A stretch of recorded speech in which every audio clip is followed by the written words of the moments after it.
Mengasihi, mengasihi, ku ingin lebih lagi mengasihi dan mengampuni.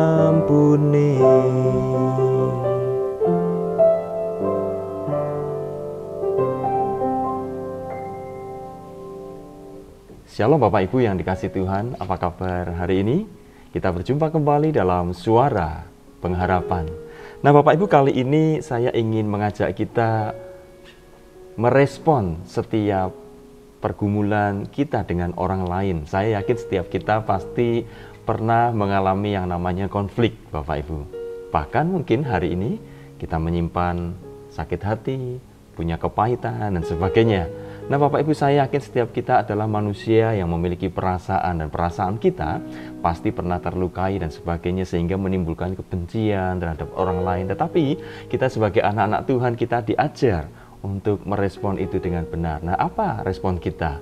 Saya akan membacakan satu bagian firman Tuhan yang terambil dari Roma pasal yang ke-12 ayat yang ke-20 sampai 21. Demikian firman Tuhan. Tetapi jika seterumu lapar, berilah dia makan. Jika ia haus, berilah dia minum. Dengan berbuat demikian, kamu menumpuk bara api di atas kepalanya. Janganlah kamu kalah terhadap kejahatan, tetapi kalahkanlah kejahatan dengan kebaikan. Bapak Ibu, setiap orang yang melukai hati kita, inginnya kita membalas, bukan? Dan saya juga pernah mengalami seperti itu, inginnya kita membalas. Balas-membalas, tetapi balas-membalas tidak pernah menyelesaikan persoalan. Yang ada adalah kita semakin sakit hati, kita semakin terpuruk, dan tidak ada damai sejahtera. Nah Bapak Ibu yang dikasihi Tuhan, firman Tuhan menyapa kita hari ini. Tetapi, kata firman Tuhan, jika seterumu lapar, seteru itu musuh kita Bapak Ibu. Orang yang menjengkelkan mungkin, orang yang menyakitin kita, orang yang tidak menyenangkan kita. Jika seterumu lapar, apa yang kita lakukan kalau seteru kita lapar?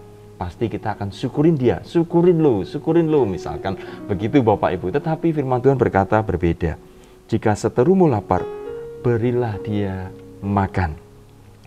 Jika ia haus, berilah dia minum. Dengan berbuat demikian, kamu menumpuk bara api di atas kepalanya. Bapak Ibu, apa maksudnya? Mengapa ketika ia lapar, kita memberi makan, ketika ia haus, kita memberi mereka minum? Dan kemudian di sana dikatakan dengan berbuat demikian kamu menumpuk bara api di atas kepalanya. Bara api biasanya menyimbolkan penghakiman memang, fire, api. Tetapi kali ini Paulus mengutip ini adalah agar orang itu mengalami sebuah pertobatan Bapak Ibu. Dengan kasih, dengan kemurahan kita, dengan kebaikan hati kita, melalui kasih kita, orang itu tersadarkan. Memang kadang-kadang ada orang yang tidak mengerti kebaikan hati kita. Tetapi firman Tuhan mengingatkan kita, kejahatan jikalau dibalas dengan kejahatan tidak akan pernah selesai. Tetapi kejahatan jikalau dibalas dengan kebaikan, kejahatan itu akan dikalahkan. Itulah sebabnya di ayat 20 kemudian di sana dikatakan, janganlah kamu kalah terhadap kejahatan, tetapi kalahkanlah kejahatan dengan kebaikan. Bapak Ibu, mari kita sebagai anak-anak Tuhan jangan kalah terhadap kejahatan. Kejahatan yang dibalas kejahatan hanya akan membuahkan kejahatan terus-menerus. Hati kita tidak sejahtera, kita kehilangan damai sejahtera. Tetapi jikalau kita membalas kejahatan dengan kebaikan, maka kejahatan itu akan dikalahkan dan kita akan memperoleh damai sejahtera. Kita akan menjadi berkat dan siapa tahu melalui apa yang kita lakukan Tuhan bekerja, berkarya dan membuat orang itu bertobat.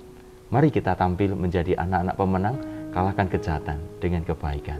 Tuhan Yesus memberkati kita sekalian. Amin.